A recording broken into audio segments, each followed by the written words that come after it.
Hi YouTube, welcome back to my channel. It's Sunday here in London. It's been a bit gloomy, but it's brightening up now on Sunday afternoon. We went into British summertime clockwise last night, so we all lost an hour's sleep as the clocks went forward, which means it's going to be lighter later, which I really appreciate. I do thrive on the longer hours of light in spring and summer. Immediately makes me feel better and less tired and lethargic, shall we say. It's also Mothering Sunday, Mother's Day here in the UK. I know we celebrate, I think, at a different time. Maybe some of the Commonwealth countries do, but I know most of the world celebrates Mother's Day, if they do, much later in the year, in the summer. In the UK, it's based on the ecclesiastical calendar. It's exactly midway through Lent, traditionally the day when servants back in those days were allowed to go back to see their mother, and they took a cake, and so you broke Lent for this one day in the middle of the 6 weeks of supposed fasting. Of course, these days very few people are religious in that sense. Religion seems to have taken, or a Christian religion seems to have taken on very different meaning in the Western world. But anyway, I'm digressing because it is a special Sunday for those two reasons, and a special Sunday because I am going to be unboxing my Pat McGrath Bridgerton collection, I should say first collection picks, because hereby hangs a tale. I ordered these products from the Pat McGrath website back at the beginning of February. And since that time, I mean, at that point, I think you could only get it in the UK that way. Since that time, it's been released by Selfridges and other much easier places to get it from. And indeed, I think there's a second collection now out to celebrate the second series of Bridgerton, which is just gone live on streaming on Netflix. I haven't actually seen any of the second series. I did enjoy the first series, by the way. For those of you who know what I'm talking about, it became a bit of a cult series over here. I didn't expect to enjoy it at all because it's very stylized and kind of high romance, which isn't my thing at all, but I enjoyed it a lot actually when I got into it. And the costume design and design generally was absolutely fantastic. So I was quite excited about this slightly gimmicky collection. I feel like Pat McGrath is kind of a more upmarket Mac in that sense, in that she does bring out these collections now that are clearly tied into very easy selling ties, as it were. But the quality, well, let's see what the quality is. The quality of Pat McGrath eyeshadows and lipsticks that I've had has been very high, as it should be for the very high price point. Let's see if she can maintain it. What the website is appalling at is the kind of distribution, because this is the second order I've made. As I say, this was in February. It finally turned up yesterday, towards the end of March, which really isn't acceptable, even less acceptable. They were claiming they delivered it, like a month ago, and they plainly haven't even tried. Anyway, finally it arrived. What did I get? I got both of the highlighters. I've left these, I have had a look, so this is not a true unboxing, but I just wanted to show you the pretty Bridgerton packaging. There were two highlighters, maybe three actually. So I ended up with incandescent gold and extreme gold. You know what I'm like with highlighters. Although I suspect these may fall into the too pretty to use. Now, I will say I don't love the inner packaging, plain black with the, very stereotypical design on the front. But there's obviously a sticky thing that you can take off. And then here we go. This is, I think, the incandescent, is it? Yeah, this is the incandescent gold. So not a huge pan. There we go. A very pretty light gold with a gorgeous design on it. Am I going to want to use that? Probably not. Let's have a little. Feels a bit gritty. Oh, but look at that. You could use that as an eyeshadow, couldn't you? I mean, that is so...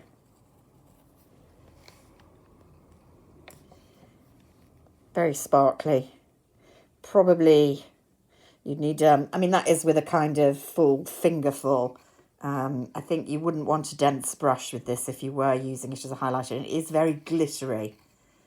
Perhaps a bit too glittery for a facial highlighter, to be honest. Here's the other one. I'm fully expecting to be a bit shocked by this one because this looked very in your face. Let's get rid of that one. So this is extreme gold, and boy is it really, really burnished gold. Look at that. There's no way I'd be wearing this on my cheeks. Might look good if you were a woman of colour. I think I can imagine it looking rather glamorous. Let's have a go. This one feels softer, funnily enough. Look at that. I mean, again, you could use that as eyeshadow for sure. There's no way I'd be wearing that as a highlighter. It's much, much too pigmented. But I'm almost tempted. It's so beautiful in the pan, isn't it? I did pick out two of my goldest highlighters, as it were. This one here is a very old and very dusty. Sorry about that. Looks much worse in the sunlight than... It's a Guerlain terracotta. Look what a huge pan it is compared to the Pat McGrath. This is when you got a lot of product for your money. I looked this up. It's 2010, if you please. Terracotta Sun in the City, and I remember buying this at Heathrow Airport. I can't for the life of me remember where I was going, but it was a very exciting purchase at the airport.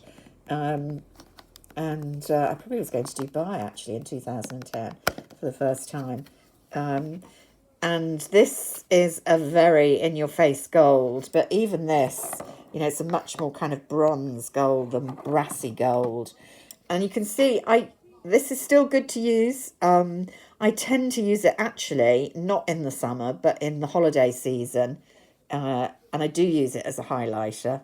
And you can see, I thought this was fairly in your face as highlighters go, but it's a lot more subtle. And is wearable, certainly as a kind of party look.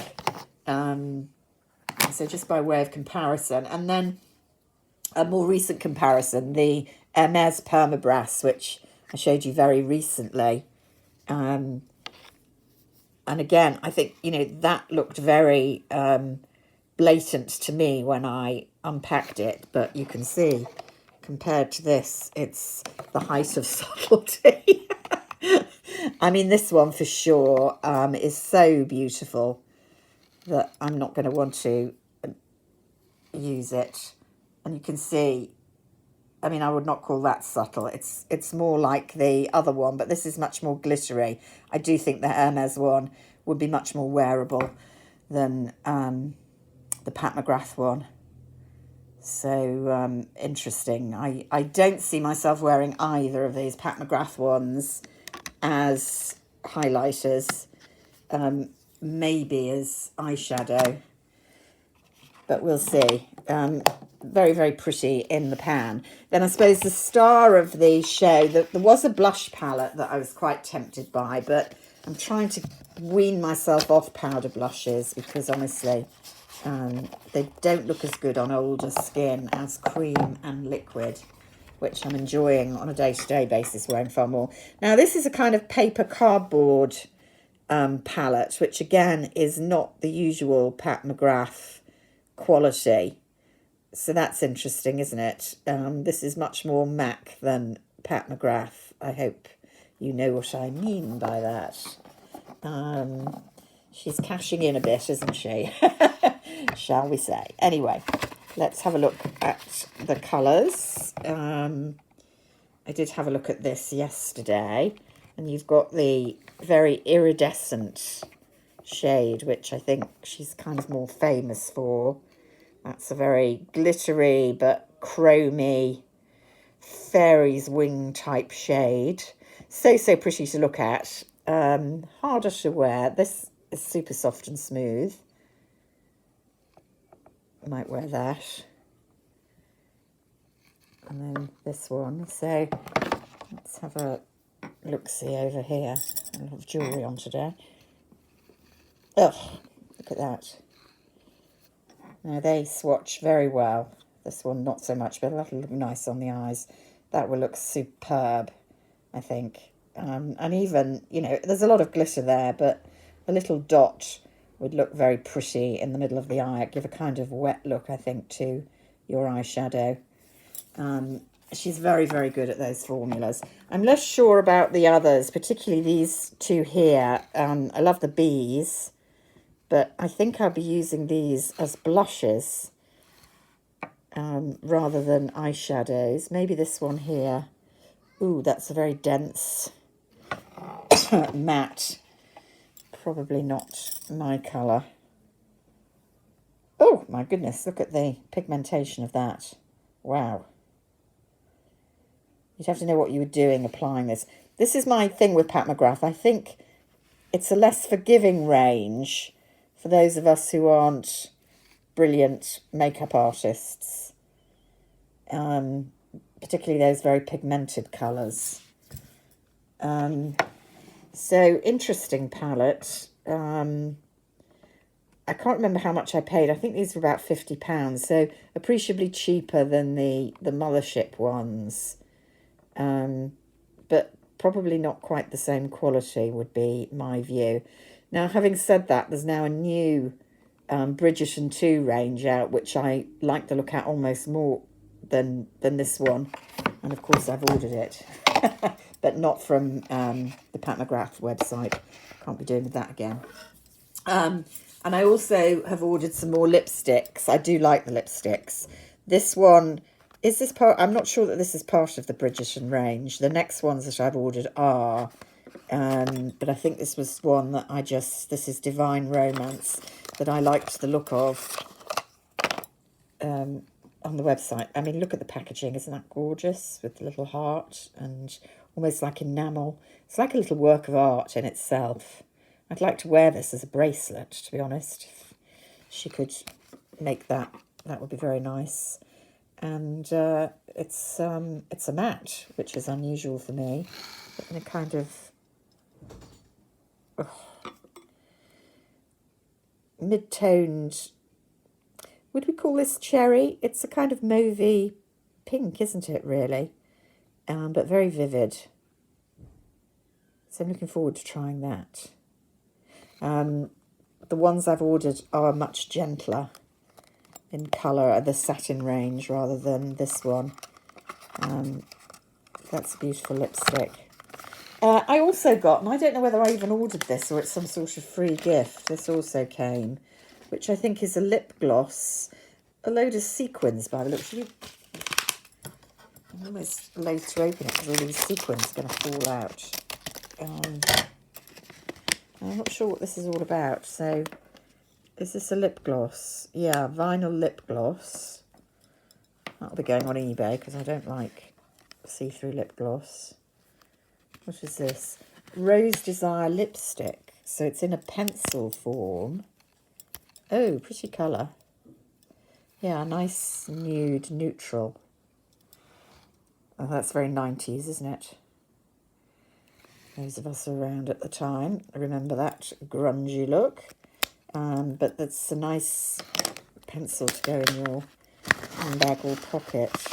I just don't remember ordering this, so maybe it was some sort of freebie. Glitter, Rose Desire glitter. So you slick the gloss over your lips for a miraculous shine. Push the glitter on for rapturous results. So I think you're meant to use that lip gloss and press on this glitter. Okay, that's a very carnival party look, isn't it? Not my look, but I mean, she does these fantastic special effects, and there's even, you know, literally sequins in here. So, yeah, don't know who I can give that to. Maybe it'll go on eBay, or we'll see. Anyway, so that's my Bridgerton 1. I'll let you know how the palette works out. I'm not sure that the highlighters are going to be worn as highlighters, and I'm very hopeful about the lipstick. And hold your horses for Bridgerton 2, and let's hope that I get it before we're on to Bridgerton 3. Anyway, if you're a Bridgerton fan, let me know in the comments, and enjoy the new series on Netflix. If you're a Pat McGrath fan, I know a couple of you are, because I've seen your videos or read your comments, but always glad to hear more. And in the meantime, till the next video, keep safe and well, and I'll see you soon. Bye till then.